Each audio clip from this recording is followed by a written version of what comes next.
Muted. There we go. Everybody find a seat. Come in. Sit down.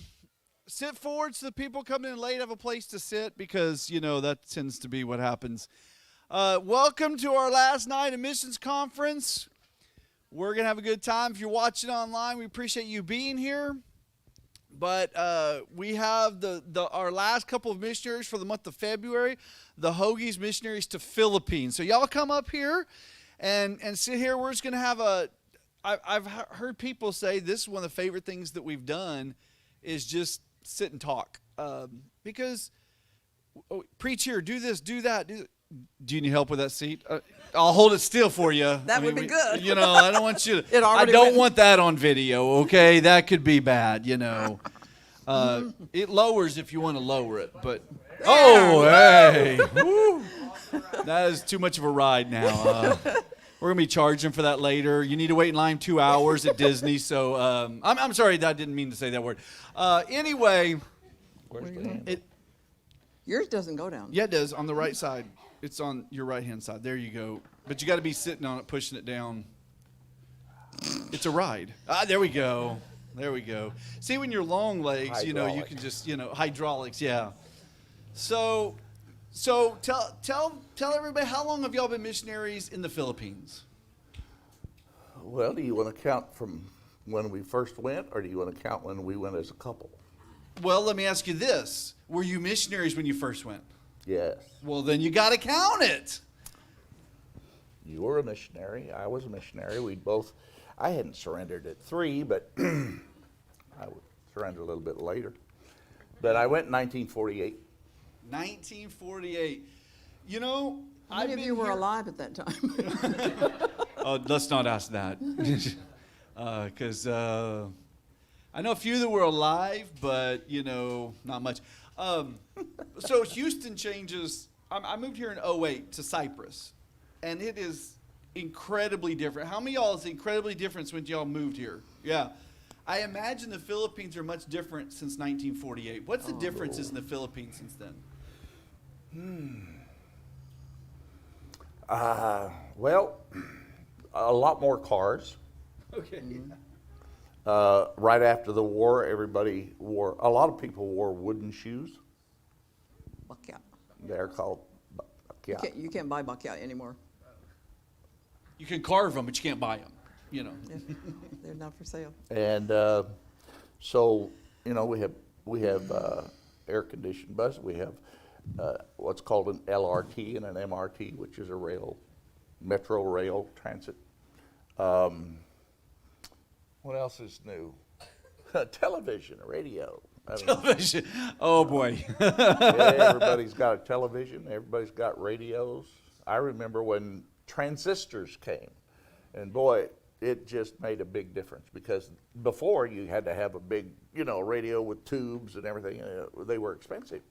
And when transistors came, man, everybody had a transistor. And I ask these questions not to date you or anything like that, even though mine have, but to really kind of put a perspective on y'all's ministry. Because sometimes when you talk to missionaries, we've had one missionary couple hadn't been to the field yet. They're raising support.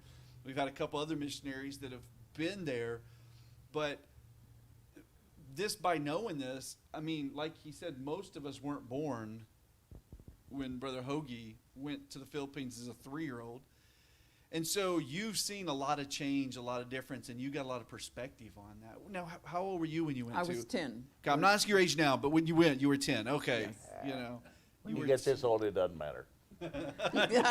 When you get this old, it's bragging. Sometimes it's bragging.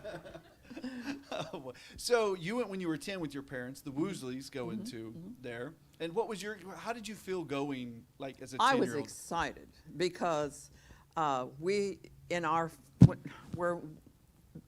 a lot of missionaries stay with us, and I knew God wanted me to be a missionary. I had surrendered my life when I was just 7. So I was thrilled that my parents finally surrendered and we got to go. Finally, I love it. Come on, parents, can you finally do something? Love it. Yeah. So you went as a 10-year-old. Now, how did you get to the field? On a great big ship. It was wonderful. It was like a 2-week vacation in a hotel. 4 weeks sometimes. 4 weeks. 20 Yeah, it took generally us takes 24 to 28 days. to get Depends there. on if you stop along the way and unload and load. And Now, it's a did you- freighter. So you went on freighters Yes. Mhm. from the U.S. Both you guys went on freighters from the U.S. to the Philippines. Are you catching a different time when they went? Back in the early ages. Yeah, because now we get on a plane in 10 hours. We're halfway around the world. hate and- it. You hate it? I hate It it. was- I love being on. It was delightful to be on the ship. Okay. And It was a vacation. I mean, it was like a vacation. You got to leave what you were doing here, and you had time to transfer. When you fly today, it's like your body gets there and your soul's back. somewhere else. Yeah. And you're saying, Splitting a soul asunder of body. Where Oh, am I? sorry. Yeah. Yeah. So that's some awesome, interesting, information because, like today, like we said, we get in planes. We're here. We're there. We're gone. But when you guys went as kids, you rode on a freighter across the ocean, and so it was much more of a disconnect when you left. yes. You weren't connected to here anymore. Today, I call Javi. He's 6 hours. Sorry, Javi, but I call him anytime. I need to talk to him, and he's in Scotland, and we can Skype, we can email, we can communicate. But when you guys left, there was more. no communication. No phone calls. Illustration. My grandmothers both died while we were there. Wow. My mother's mother, my dad's mother. They were sent a telegram telling them of the death of their parent. They got it a month after they buried them. A month. A month for a telegram, telegram. to arrive. Wow. So, and I'm not negating our missionaries today, No. but the commitment Just a back different then time. was a different time, Yeah. but it was a commitment. Totally. It was a life change. It was a, man, we're giving up everything and we're Exactly. doing it. Yeah. I think today, I sometimes think Christians don't even do that. There's a difference. You know what I'm saying? We're living in a different world, and it's a different mindset. My parents, when they committed, they didn't even know anything about the Philippines. You want me to tell you about how they Yeah. decided? My dad knew that he was going to be a missionary from the time he was little because his mother dedicated him to the Lord. But he married a gal. He was from Minnesota, and she was from Colorado, and they met in Kansas. And here's the way he asked her to marry him. Would you be willing to live the rest of your life with me in a mud hut in Africa? Ladies, I got a yes. I mean, Lauren. that's the way he proposed. Wow. And they knew that they were going to be missionaries. Here came the Depression, hard times, and rough times, and, it got shoved away. And then Dad got involved with Harvey Springer and a bunch of the revivalists in Colorado. Dennis J. Brown, Harvey Springer, and those kind of people. And he got into the ministry, and he started pastoring a church. He pastored in Gunnison, Colorado. Yep. And he led a couple of teenagers to the Lord, and they came from a dysfunctional family, so he would go by and pick them up and make sure they were in church and everything. The young man graduated from high school and joined the U.S. Army. Mom and Dad moved from Gunnison to Canyon City, where I was born. He was pastoring a church there, and it was struggling. And he had a preacher come by, and he preached for him on Sunday, and the man said, I'm going to go to a fellowship meeting on Monday. You go with me. And so my dad said, you come preach, and I'll go with you on Monday. That night, the man preached on missions. And my dad told me the story, recounted it quite often, and he said, well, God, I've got a family, I've got a church and everything, I can't go. And God said, no, I want you to be a missionary. He said, I'll start supporting my sister. And my aunt was a medical missionary with the lepers in Nigeria, Africa, who had also been dedicated at the same time as he. And he said, I'll support my sister $5 a month. And God, he said, told him, I don't want your money, I want you. He said, I'll give 10 a month. And God give it said, 10 to give me I don't want your fee. money, I want you. And it started, bargaining with God, and it got up. And this is 1945. Yeah, I was thinking about the $5 in 1945 was a pretty You got good up to chunk of 25 change. bucks a month. That's big money in 1945. And finally, he couldn't give any more money, so he said, okay, I'll go, but you have to tell my wife. Chicken. Went home. He said they got in bed at 2 o'clock in the morning. He feels her hand on his thigh, and she says, Frank, are you awake? And he said, yes. She said, I think God's calling us to the mission field. They got out of bed, held hands across the bed, said, okay, we'll go. Show us where. They were committed to go, but they didn't know where. They got up for breakfast. They saw the mailman go by. They had the mailbox out on the road. They were back off from the road. They saw him stop, put something in, walked out there, and there was a letter that had been mailed 1 month before from the young man that he had led to the Lord in Gunnison, who was now in the U.S. Army. He opened the letter, and it said, Brother Frank, I'm in the Philippines. They need missionaries. Yeah, here's your sign. Yes, here's your sign. Here's your sign. That's how they It was decided Elmer Gullion. to go. His name was Elmer Gullion. Wow. And he and his wife came to the Philippines, the second missionary. This is before the BBF ever got started. Yeah, because the BBFI, our fellowship was started in 1950. Right. And so We that were was there. well before it, because it was before you guys. You were in the Yes. Philippines when the BBFI started. Yes. Wow. We predate the fellowship. I don't know if I'd brag about that, but you know what I'm saying. Well, it's interesting that you talk about that, the Springer stuff, because I started reading the book by our missions director, John Connerup. Yep. And he talks about that's where his family in Colorado Yes. at a revival with Brother Springer, and he named a bunch of Yes. names that you were naming just then, and talked about how his parents got called into ministry by the same thing. Yes. It's kind It of was a very great revival that came across the western states at that time. wow, that's what we need today. It's revival like that. People surrender to missions and give everything, just like your parents. Hey, we're going. Where do you want us to go? Right. That's an amazing And story. that's exciting because then you get to see what God does. Woo! I love to see what God does when we just get out of the way and say, we'll go. Yeah. Amen. Well, so, Mrs. Hoagie, what was your parents' call to ministry? Because, of course, you went there as a little girl. Did they ever tell you what their call was? Well, my dad had not told me, but he was really struggling with the Lord calling him. But he was thinking, good. I'm too old. He was close to 40, and he was saying, That's young. Yes, it is. Just a kid. So many of the missionaries that had stayed in our home while they were waiting for their ship to leave were from China or for Formosa. Taiwan, Formosa at that So time. my dad was thinking, can't learn Chinese. That's, But so when his dad came through and said, in the Philippines, there are so many different dialects that the common denominator is English. You can minister in English. And we do. Yeah. And so that was like my dad, okay, Lord, there went my last excuse. So he surrendered to go. Wow. And what year did you guys? 54. 54. And did you go as a fellowship? Yes. With My the dad, BBFI? we were approved on the phone. Approved on the phone. That is awesome.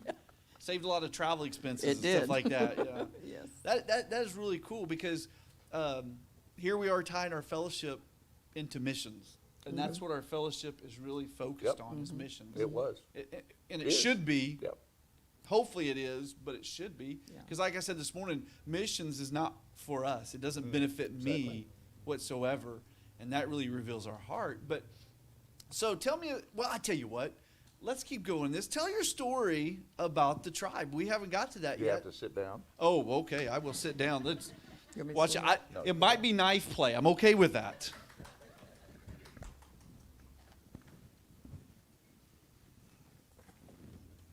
Well, I have to have a little bit more room. I have to tell you the story of what took place in 1954, the year they arrived. I told you a little bit about the Bucalop Tribe this morning, that they had never been conquered, they had never been colonized by the Spaniards, the Japanese, the Americans that were there. No one had ever really gotten into this tribe, because this symbolizes, not one of their bolos, but it symbolizes the bolo that they would be wearing. And no Filipino Bucalot ever went anywhere without their knife. It was their protection and everything else. In fact, they couldn't get married. A young man could not get married until he brought back a head. But in 1954, it got so bad that they were either looking for victims, or they were coming down out of the mountains into the lowlands, and they would attack a funeral procession, walking behind the body going to the cemetery. And there were several. You can find pictures of massacres that took place. You can find them on Google to this day. And so President Magsaysay said, we are going to stop this. We are a Christian nation in name, and only Christian nation in Asia, so we're going to wipe the tribe out because it is giving us a bad name. I remember, I told someone today that I remember, and you even remember, that in the early days of the 50s, they would have full-size carved wooden statues of headhunters with a knife like this and holding a head. And boy, you can't find them today, by the way. Well, when word got to the New Tribes Mission that they were going to do this, the head of the New Tribes Mission went to President Magsaysay and asked if they could have an opportunity to evangelize them. And he said, I'll give you 9 months.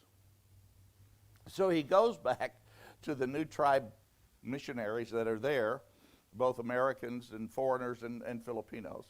And he said, we have an opportunity to evangelize a unreached people. Well, I'm sure that's a new term, but they understood it. A people that have never heard the gospel, never been conquered by the love of God. So he said, I'm looking for volunteers. Would you like to join tonight? If you were in that group, would you say, hey, I'm going to go? Remember, this is 2 years before Ecuador. 2 years before the massacre in Ecuador. And there were two. One was an American. His name was Marvin Graves. The other was a Filipino named Filomeno Santos. They were both single. And so they said, we'll go. They got their things ready to set up on a sandbar where they could leave this area and go up into the mountain. And they knew these mountains on the eastern side of the Sierra Madre Mountains in Luzon, upper part near Abra and Aurora province. That's where this tribe was.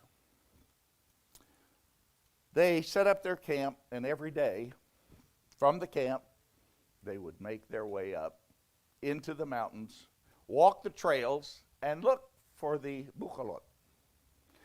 The Bucalot and the Ilongot are two terms for the same people. They call themselves the Bucalot.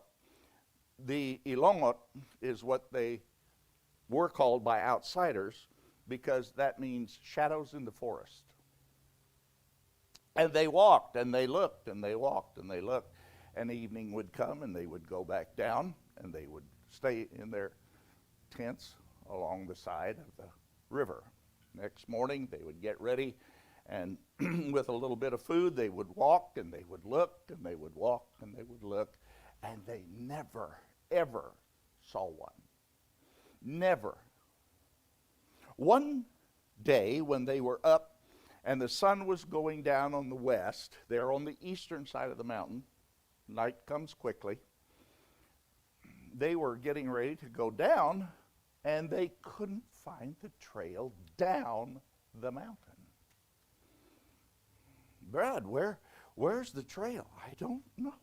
I can't find it. Well, it got darker and darker, and they spent the night in the forest, in the dark, not prepared for staying overnight. It's cold in those mountains, rainy generally, high humidity. But they cowered down, and they spent the night. Now, can you imagine hearing the sound in the forest? The wind blowing through, and there they sat. I wonder if we're going to be found by them. Very, very hard to sleep that night. Fitful sleeping. In the morning they got up. Sun was coming up in the east. Felt good, the warmth of the sun. And they started to get ready to look again. And right there was the path that led them down the mountain. How come we didn't find that? How come we didn't see it last night? I don't know. We sure did look.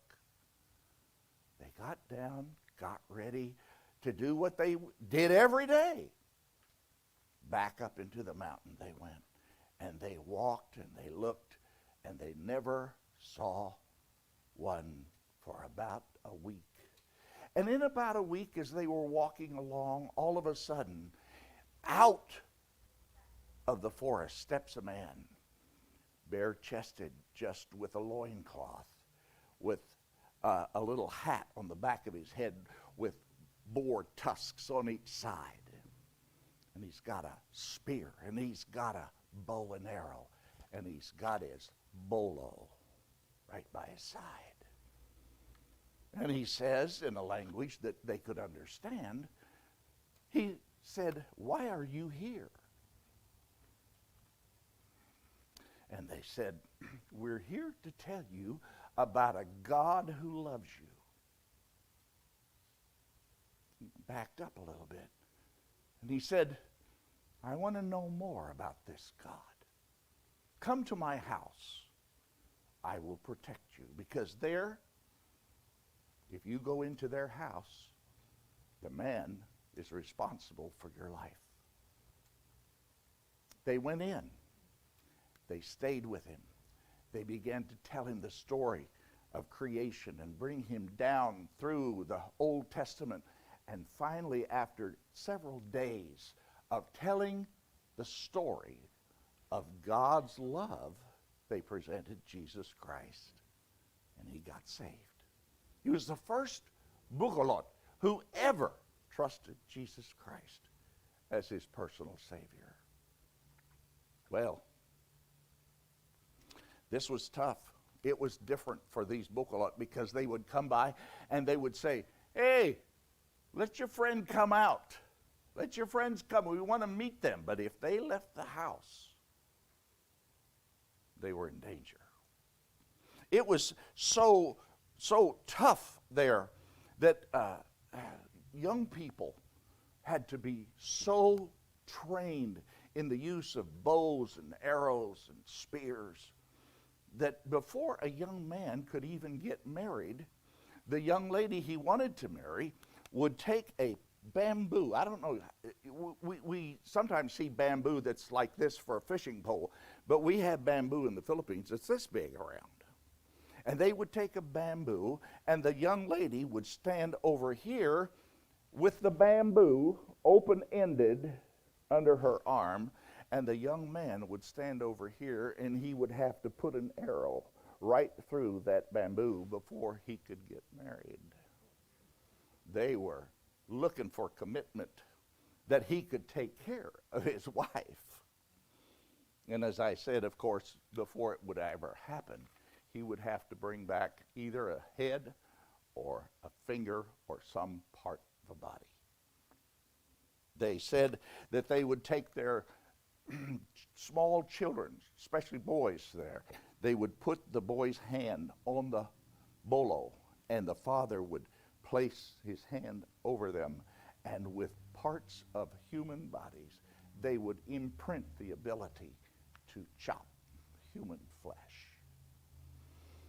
So when this man got saved, what a difference in him. And he told his friends that were asking for these foreigners to come out, he said, no, no, no, no. You come here in my house. They have a story to tell you. And one after another, after another, after another, they got saved. They came to know Jesus Christ as their personal Savior. Well, Marvin and Filomeno, they were able to leave, go down the mountain, get their things. And the man that told me this story about 7 or 8 years ago had flown into that area later with his 9-month-old baby and wife and lived with them for 17 years. I didn't know the story until a few years ago.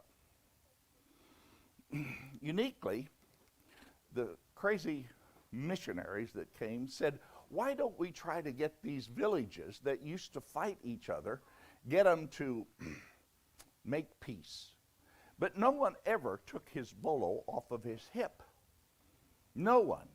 And the villages, of course, were afraid of each other because they were always looking for human flesh. One day, at the house of the first fellow that they led to the Lord, he said, can I ask you a question? Now, in Asia, they generally ask you a question if they want to ask you a question. Can I ask you a question? Yes. All right. A couple of weeks ago, he said, why did you not go to your cloth house by the river? And they said, well, we couldn't find the trail back.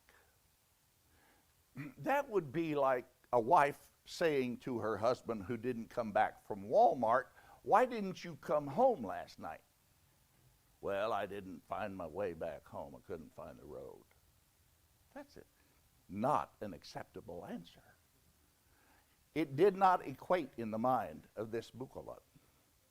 They then said, why are you asking this question? He said, well, it's a good thing you didn't come down that night because we had surrounded your cloth house and we were going to kill you. You know, sometimes God closes our eyes and blinds us so that he can protect us from things. Sometimes he doesn't tell us what is actually going to happen so that we're protected, and it tests our faith. And when they heard this part of the story, it strengthened their faith. Marvin and Filomeno were replaced by other missionaries. One day they said, let's get this village on this flat area in the mountains to stand over here and this village over here. And the captains of each village were dressed in their finest regalia. They had their spears. They had their bows and arrows. They had their bolos strapped to their side. And as if, they said, as if it had been choreographed, as they walked towards each other, after a little bit, they both put the spear down. They walked a little closer, and after a little bit, they pulled the bow off their shoulder and the quiver off their shoulder and laid it down. And they walked closer and closer, and then they did the unthinkable. They unstrapped, untied their bolo, and dropped it. And when they did, they ran and embraced and hugged each other, and the village over here and the village over here went absolutely wild, and they ran together. And they said, God has changed our lives. Totally changed our lives. And this day, whenever they go into their churches, outside of the church, will be a host of bolos laying, because they never carry a bolo into the church.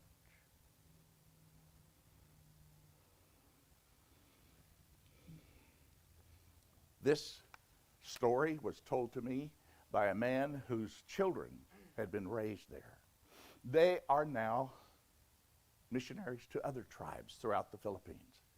But at the time that we had him come and speak to our National Student Convention, this man said, I have just come from the Bucalop Tribe. They have asked me to help them to find a cash crop so that they can support missionaries to go to other tribes. That's what it's about. That's what it's all about. In 1957, there was a missions conference in the church my dad pastored. I was sitting about 5 or 6 rows back, center aisle, and our guest speaker was Marvin Graves. Now remember, I did not know what I have just told you, but I remember that Marvin Graves was there. And he showed pictures of tribes. I don't remember his message. I don't remember the details, but I do remember this. Thursday night in January of 1957, at a missions conference, a 12-year-old boy got up and walked forward and bowed on his knees and said, God, I'll go where you want me to go. I'll be a missionary. And the story was about the Bucalot. It impacted my life in such a way that I believe it put the burning desire in my heart to go wherever God wanted me to go. I wonder, there might be someone here tonight, maybe 12, maybe like Mrs. Hoagie when you were 7. Maybe God is saying to you, I want you to be a missionary. Don't be afraid to go. Don't be afraid to go wherever he calls you to go. And you never know what your story may be. Thank you, preacher. Amen. Well, I don't know about you guys, but I'm going to get y'all some knives. So y'all can put them down. You know. So, okay. Let's do something. That is an awesome story, but I've got one more gift card here for Spring Creek Barbecue. So we're going to play true or false, and you know you don't get to pick. You know what the rules are. So everybody stand up. If you're going to play, stand up. I'm going to give you some things. If they're true, you go on this side. If they're false, you go on this side, okay? I'm just trying to get y'all to change seats because us Baptists, we don't like to do that. But anyway, okay, I'm going to give y'all an easy one because last week we only really got one question in and everybody was eliminated, okay? Well, total of 2 questions, but after one, 99% of the people were eliminated. So, okay, here's number 1. True or false? The Hoagies knew my parents before I was born. This is true. That's false.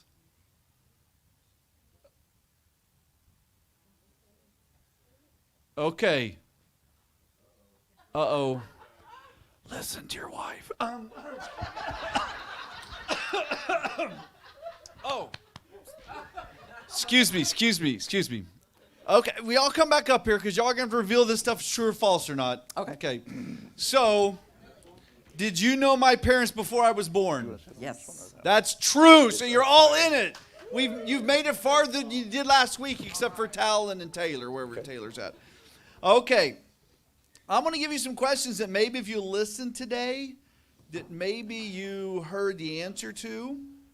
Okay. I'm going to give you all a difficult one, but not as hard as it could be. Okay. Did Mrs. Hoagie have a family member as a part of this church? True or false?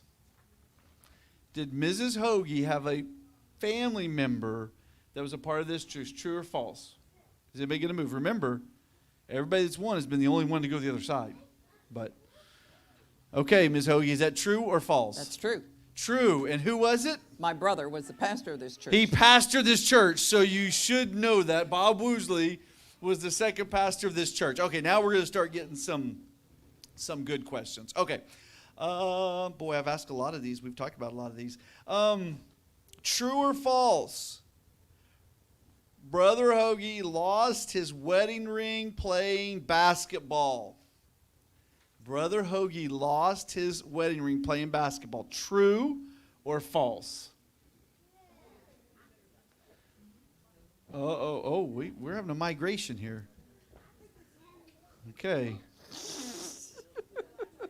Okay, he lost his wedding ring playing basketball. This is true. This is false. You'll make your final decision. Oh, okay. Final decision. Is that true or false, Brother Hoagie? It is false. False. No, Sandy, don't be running over there now. Okay, y'all are still in Well, this he side. did lose his wedding ring, but not Wait. playing basketball. You got to hear the rest of the story. I lost my wedding ring in Colorado on a toboggan in the snow. And it fell out of my pants pocket that had a hole in it. Oh. I couldn't keep it on because it was cold. It kept sliding off, so I put it in my pocket. And later on, I reached in my pocket, and all I found was a hole. Okay, if you're out, sit down. If you got that wrong. Okay, next one. Never found it. Okay, here's one. The Hoagies were youth pastors in Texas. In their past, were they youth pastors in Texas? True, they were. False, they weren't. True or false? True's this side. False is this side. True or false? They were youth pastors in Texas. Okay, last chance to move. I got 2 versus about 5 over here. There's one. Another guy sitting back there. Connor, are you already out? Yeah, he's already out. Okay. Okay. Is that true or false? Youth pastors. Youth pastors Uh, in Texas. Andrews, Texas, yes. Andrews, Texas, they were. They're true. Oh, we got 2 left. They're not the same family this week. So that's always good. Okay.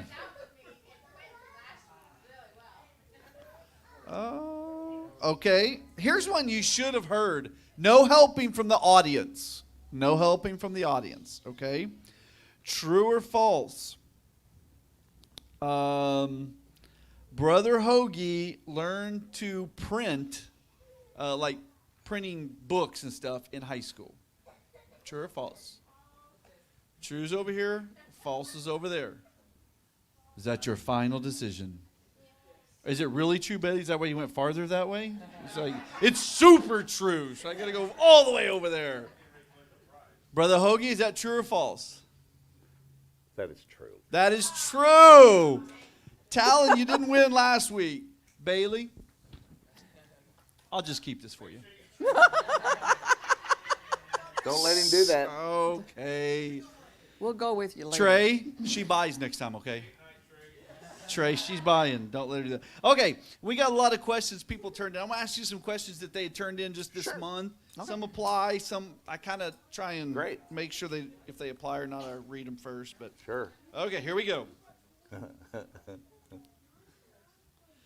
Oh, this is gonna be good for you guys. Now I want you both to answer this, okay? What has been one thing you thought was gonna be bad but turned out to be a blessing?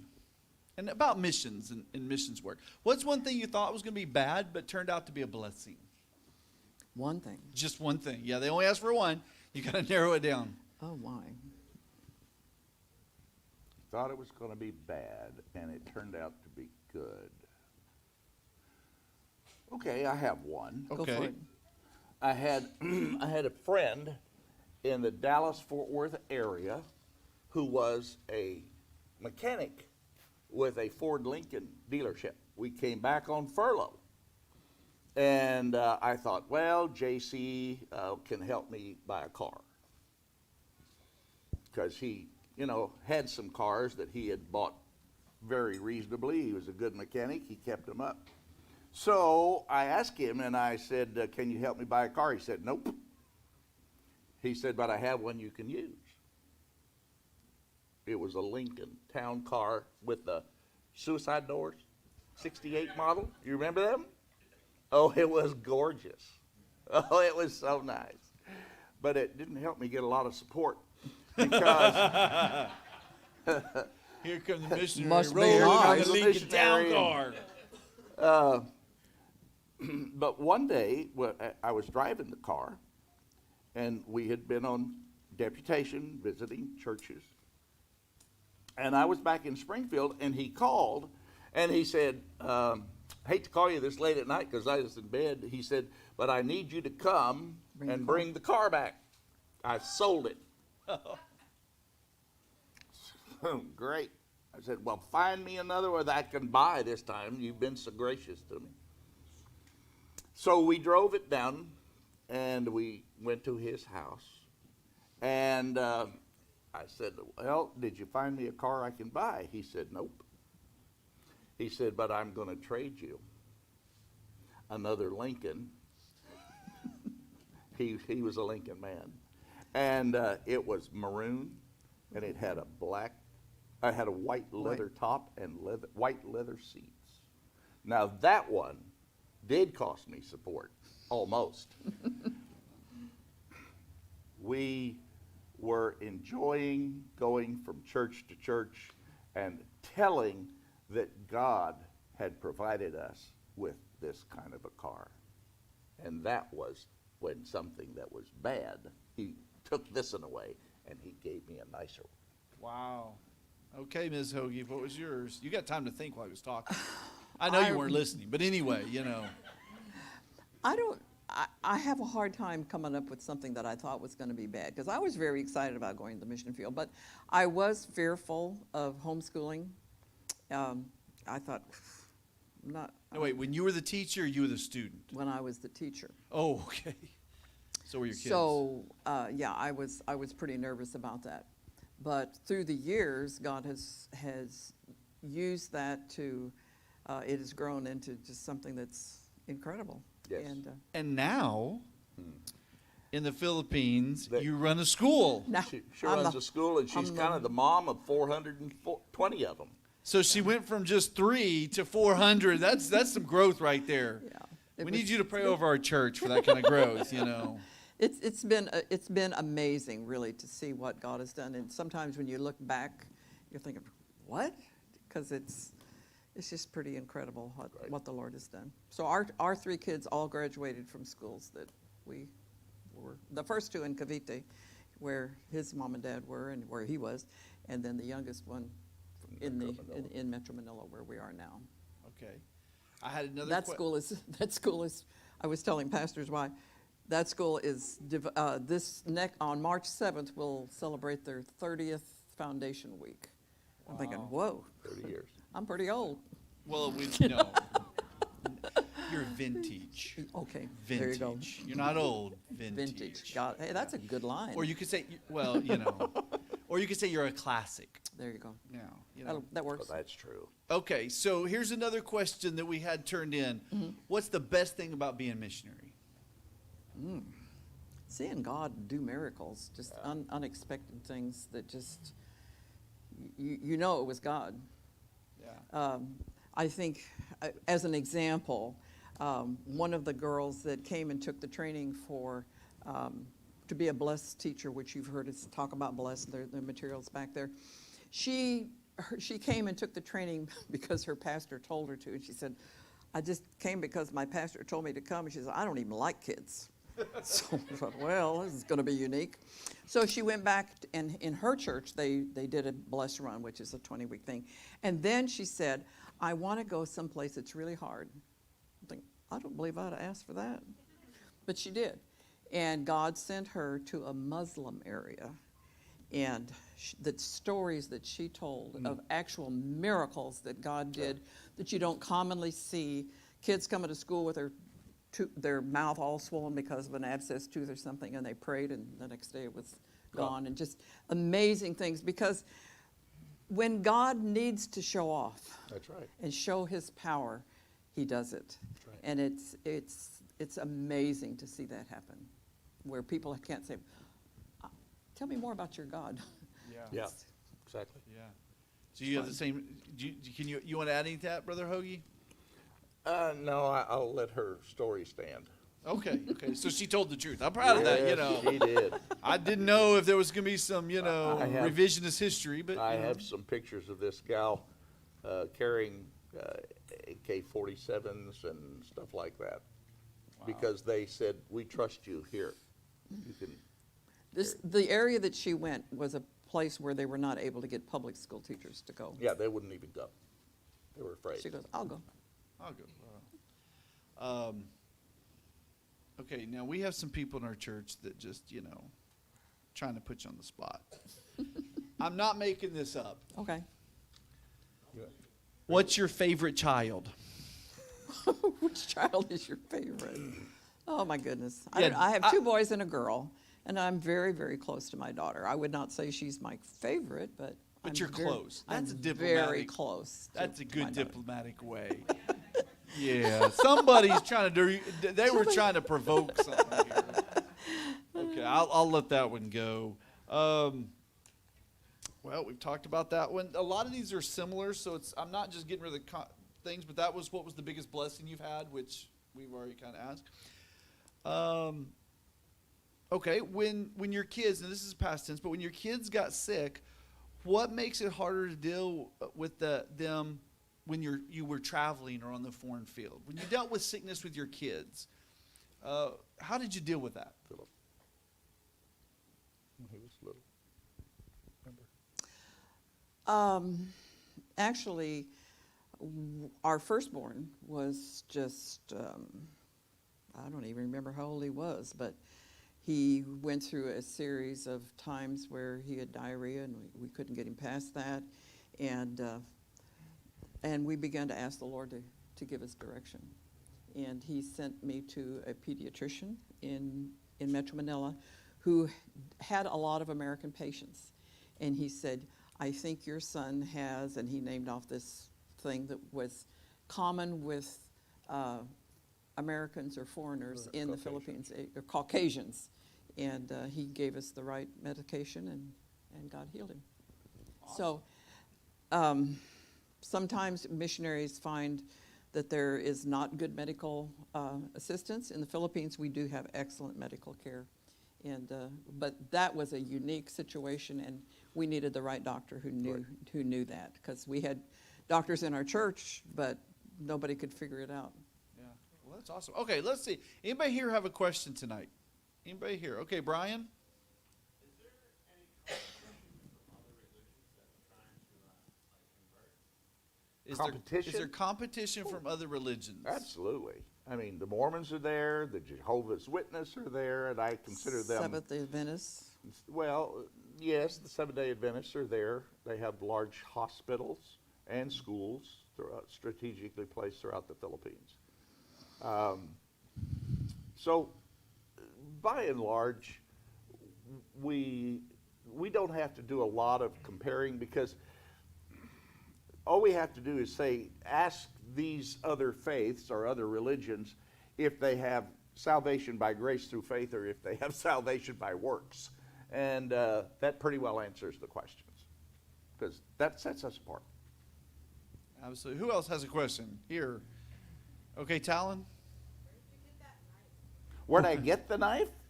That was given to my dad, and it was specially made for him, has his name on it. I am glad that's where you got it, because I was afraid of that answer if that wasn't it. He went to that tribe. No. Just yeah, he didn't steal it. I promise you that. We think, other than from his dad. But I mean, who else? Anybody else have a question here? Okay, I know that question will be about bugs. Well, let's ask it. Come on, Lily, we're gonna ask it. What kind of bugs do they have in the Philippines? Okay, what's your favorite bug? And what kind of bugs do they have in the Philippines? favorite bug? You have a I favorite don't know bug? the one. My favorite one, the one I hate the most, is the cockroach, and we have lots of them. So they They're have about those in the that long, Philippines too. and Okay. they fly. Yes, we have flying cockroaches. I was in a place one night. We had gone way up into the mountains in Bontoc. If they know where Bontoc is, you ride a bus from the summer capital of the Philippines, Baguio, up into the mountains. And we had a missionary there, Cesar Puruganan, and we stayed in their house. Well, my daughter was there. She was there. Here's your bed. There's a bed over there. And we started getting ready for bed, and there was a flight that came through. And I said, oh, good grief, I hope not. Well, I had a T-shirt on to sleep that night, and He did in fly the middle through. of the night, I felt something crawling back here, across the back of my neck. Wayne, you And sympathizing here? I slapped myself on the back of the head, grabbed my T-shirt, did that as much as I could, pulled it off, and threw it on the floor. Put the And I squish went train. back to sleep. Just like that, went right back to sleep. I said, you're done. And I got up in the morning. There was evidence that he'd been there, But he was but he gone. was gone. They're like cats. They have 9 lives. Yeah. Do they have any weird bugs in the Philippines that aren't anywhere else? Probably. But I don't know. We have nice spiders. We have banana spiders that are about that big.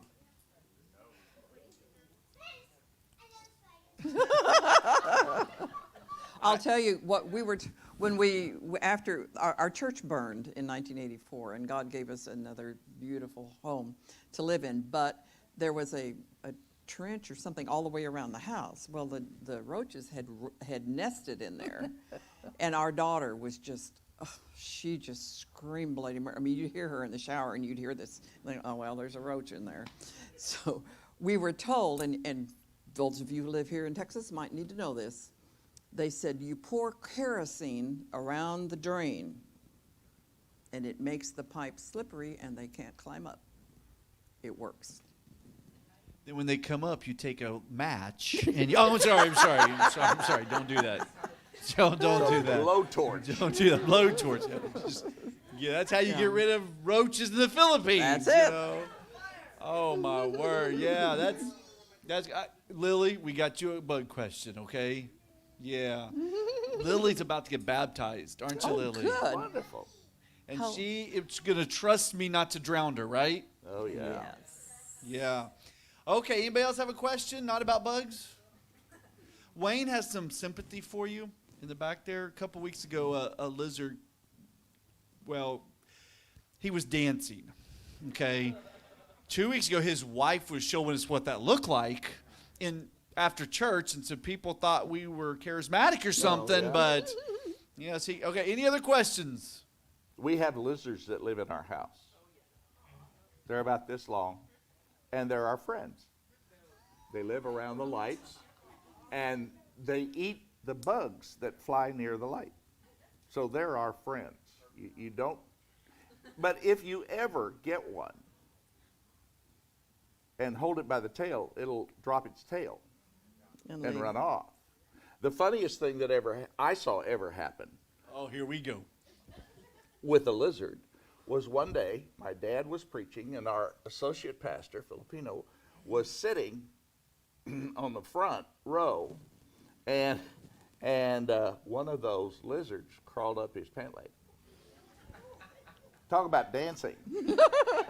I mean, he was doing this, and he thought he got it, and he sat back down, and my dad was trying to preach, Thought. and after a little bit, the lizard had run off, but he had dropped his tail, and it was still wiggling up in his pant leg. Now, you were playing the piano once, didn't you? Somebody was Yeah. playing the piano, and there was one, and it dropped right down as she was playing the piano. And that was startling. No more G notes for the rest of that song. Just we're staying away from a G. Yeah. Well, he was Yeah, you- as afraid of her as she was of him. Don't worry. You learn to just live with them, and they're there. Yeah. Yeah. Yeah, you just ruined the Philippines for me, okay? 'Cause my wife's not going. One day, our toaster stopped working. What in the world's wrong with this toaster? My son was there, Perry, the youngest, and he'd grown up there, born there and grew up there. And he said, he's kind of a handyman. He said, Dad, I'll fix that. So he took it apart, and he went in, and where you push the thing down for it to hit the electrical area, the electrical thing there, he found 3 cooked lizards. Skeletons. They were all just skeletons. They were toasted. So he removed them, fixed it, and plugged it in and tried again. And it still wouldn't work. So he went deeper, and he found 4 more.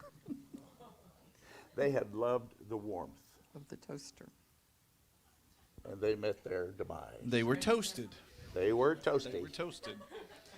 Okay, so tell us about like your call into ministry. How did God call you guys? We talked about your parents, but how did God call you guys specifically? And does that help us understand God's calling in our life? I told you my story. Okay, we got your story. Ms. Hoagie. Well, my dad was a pastor, and we had missionaries that stayed in our home often and for long periods of time, 2 or 3 weeks at a time. So I was very acquainted with them, and I just felt God impressed upon me to surrender, and I did surrender to go to the mission field when I was 7. And I really was hoping to be able to go with the Hoagies when they came through, because She had fallen in love with me. I want to hear the rest of the story. well, actually, when they came home, he has a brother and sister that are 10 and 13 years older. So the Hoagies were leaving the older kids here in the States when they went back their second term. So Mom Hoagie was, she was kind of tender because she didn't know when she'd see her kids again. And I'm thinking, perfect opportunity. I can be your little girl. And I really was wanting to go with them. Of course, my parents felt I was a little young to be leaving home, which really, in my mind, really set up a conflict, because I knew I was supposed to obey my parents. I knew the verse. But I knew also I really felt like God wanted me to be a missionary. So what I didn't know was that God was really working on my mom and dad at that point. And then it was at that point when his dad was talking with my dad, saying, you know what, in the Philippines you can minister in English. You don't have to learn a foreign language. And it was like my dad didn't have any more excuses. So I said, okay, well, we'll go. And did y'all meet? Y'all met in the Philippines. I know you knew each other. We met here. Oh, We went to you met meet here them at the before. ship when they came home off their first 1951. furlough. I have a Oh, okay. picture of that. Oh, okay. I got some pictures Hundreds y'all of in Bible years ago. college, but, yeah. So, did y'all start dating over there? No. No. Yes. No. Well, Yes. No. Yeah. we were boyfriend and girlfriend until he didn't grow. Okay. So when Got I standards, and they're a height standard. Must be this You height, betcha. right? because when I was 12, I was this height, and he came all the way to here. So So yeah, you can't do that. no. No. So You had some high standards. Though. I did. I mean, and you I know, used- I used to must do be this. this It was- tall. My mother would say, I would complain, oh, there's no boys to date. And she would say, well, why don't you think about Delbert? He's a nice one. No. So, Now we're actually, getting the real stories, okay? so then actually his mom and dad had to come home early 1960. because his dad had a cancer on his nose and they overburned it, or anyway, they came back for treatment. So we didn't see each other for 2 years. And it was during that time that God did a miracle, and he grew 2 feet. And when I saw him, when we both went to Baptist Bible College. We hadn't seen each other in 2 years. And when I saw him, I thought, well, Okay. maybe we'll see. He's tall enough now. Yeah. So, yeah. The Lord works in mysterious ways, Yes. right? And it was a weird courtship, because everybody knew we were both missionary kids. We were both missions majors, and they were saying, well, that's just predestinated forward, and those two are going to get together. But we weren't a couple, so it was a very awkward time when. In other words, I wasn't aggressive enough. So what you're saying is nobody else would date you because they put you guys together. That's right. But at the same time, he wasn't asking you out. Kind of. Yeah, okay, I got it now. I see what happened. He finally now. got the message, and yeah. Okay. We got married after Which our friend second told year. him? I don't know. Okay. Somebody did, you know. I did. God did. Okay. That's okay. right. That's awesome. Well, that's about our hour, and sometimes these go really fast because it's really fun to sit here and talk with them. But what I get from this story is a not just a lifetime, but multiple lifetimes of people serving God. Yep. From your parents through you guys, and what can happen when people and families are sold out for God. Okay. Because how many churches has your family, your dad, you guys started over? Who knows? No telling. There's no telling. Wouldn't that be awesome to say? That we can't even count how many churches your family started in this world. No telling. And how many people No telling. were saved? No telling. No. How many people are saved Can't keep track. since 1948? Because two families said, Lord, whatever you want, we'll say yes, before we even know where it's at. And then y'all go back as missionaries, and that's what I get from tonight, is when families, not just individuals, but when families say, yes, Lord, whatever, God can do amazing things through families and surrendered lives. So you know what that tells us as a church? Maybe God's not going to call you to a mission field, but maybe he is. But whatever and wherever he places you, we have to be surrendered to be his servant wherever we're at. Right. And even in the States, the same type of thing could happen. We have a church that, runs, I showed pictures this morning in Sunday school. We've had like 350 to 400 in the services. And uniquely, the outreach ministries are untold. You just can't tell how many are out there and how many young men have gone out, being on the radio every night for 7 years. I got a letter one time from a lady, because I was on from 10 to 10:05 Monday through Friday, and on Saturday to 10:30, and Sunday to 10:30, 10 to 10:30. And I got a letter from a lady one time, and she said, I go to bed with you every night.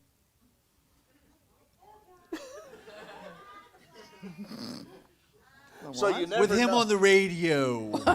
So you never know where the influence of your life is going to be. A tract. Can I tell you a story about a tract? Yes.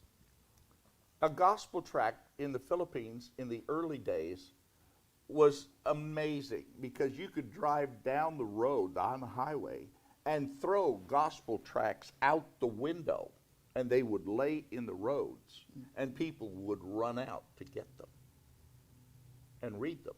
Not anymore, but back then they did. Back then. One man who worked at Coca-Cola Company was walking home. Somebody gave him a gospel tract, put it in his pocket. He was drunk. He put it in his pocket. He walked home, took his shirt off, hung it up, went to sleep. Next morning when he woke up, put the shirt back on, there's this tract in his pocket. He couldn't read it. He was looking at it, couldn't read it, It's English. because it was in English and he couldn't speak English. And it was written by a preacher in Oklahoma City, J.C. Brown. And it was called, Are You Guilty? Just a very simple tract. He called his brother-in-law, who could read English, and he said, read this and tell me what it says. And he converted the English to Bicol, which is a province there in the Philippines, and they have their own language. And he told him, at the bottom of the tract, it said, for further information, contact Reverend Frank Hogan, gave our address. Well, later that morning, knocking on the door. My dad opened the door. He shoved this tract in his face. He said, "Are you Frank Hooge?" He said, yeah, I am. He said, "Well, we want more information." He sat down with them. Through this man, he led this man to the Lord, and he accepted too. The man's name was Paulino Agravante. Paulino Agravante had 7 or 9 children. Nine kids.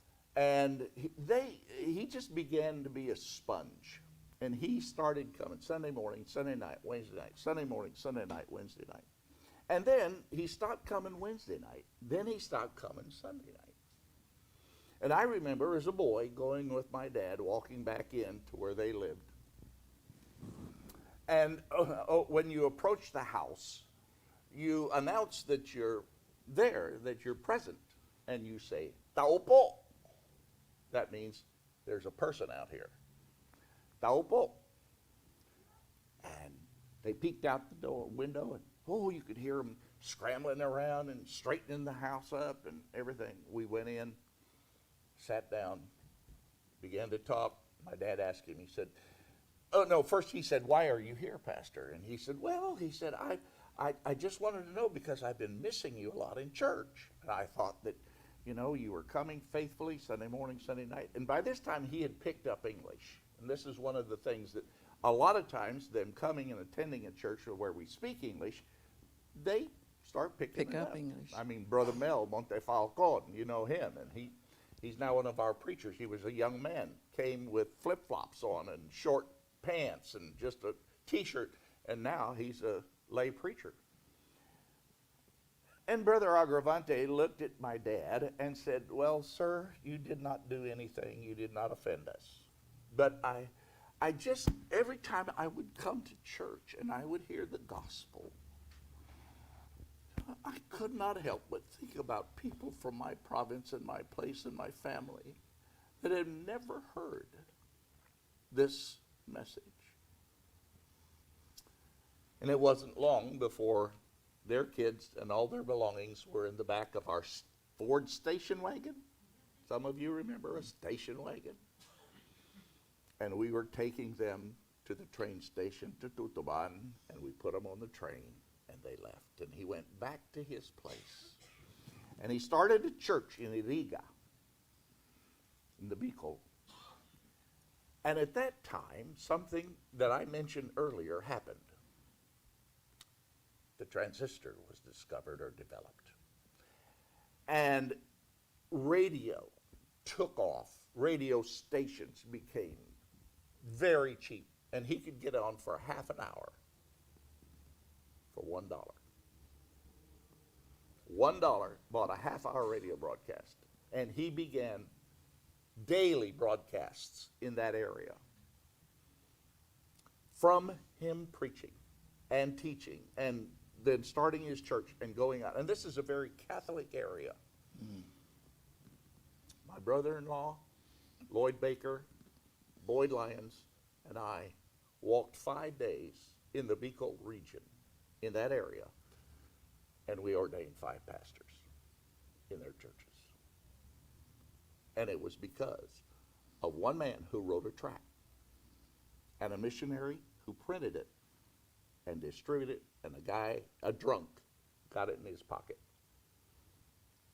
And he changed the Bicol area for the gospel.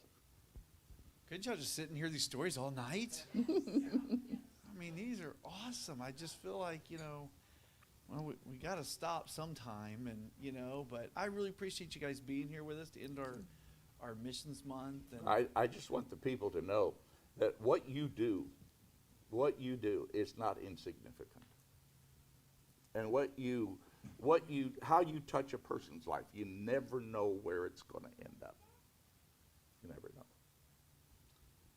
Well, man, it's been a good night. We've gone from 1940s to the 2020s and talked everywhere in between. But thank you guys for being here.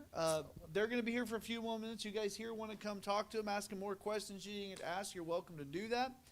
But we're going to pray and end our service tonight. Be sure to get a prayer card. Oh, and they've got prayer cards in the back. Please. If you're watching online and you want one, come by the church. They'll leave some for us, and you can grab a Absolutely. prayer card and pray for them.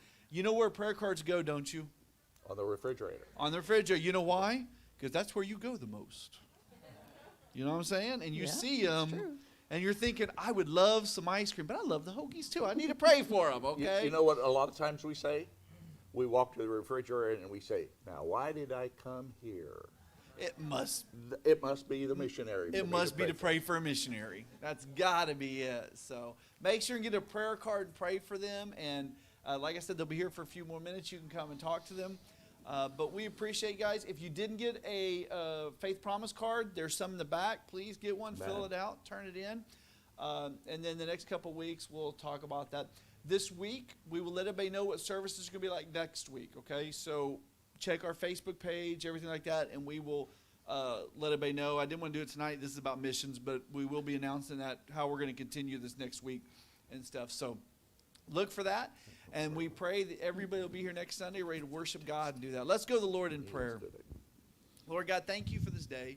Thank you for the Hoagies, your watch, care, and protection over them as they came here. And Lord, what awesome examples of servants that you sent our way. Lord, we thank you, and we ask that you would bless them and bless their future. Lord, that they would continue to serve you with the same zeal that they've had all these years, Lord. We thank you for the impact they've made for your kingdom and all the things they've done, Lord, but help us to be just like them, servants of you, willing to do whatever you call us to do. Lord, we pray that you would bless our church and help us to even support more missionaries and see more people saved, both in foreign fields, but here at home too, God, that we would be witnesses to take a track or do something to invite our friends to church and do something to advance your kingdom. Lord, help us to be totally minded in what you're calling us to do each and every moment. In Jesus' name we pray. Amen. Thank you for the meal today, for the life group, and thank you for a wonderful place to stay. We appreciate you so very much. Okay, well, I always check. I was going to check with you to make sure, but other than the screaming people in the halls, it's been good, right? Okay. Thank you, guys. Y'all are dismissed.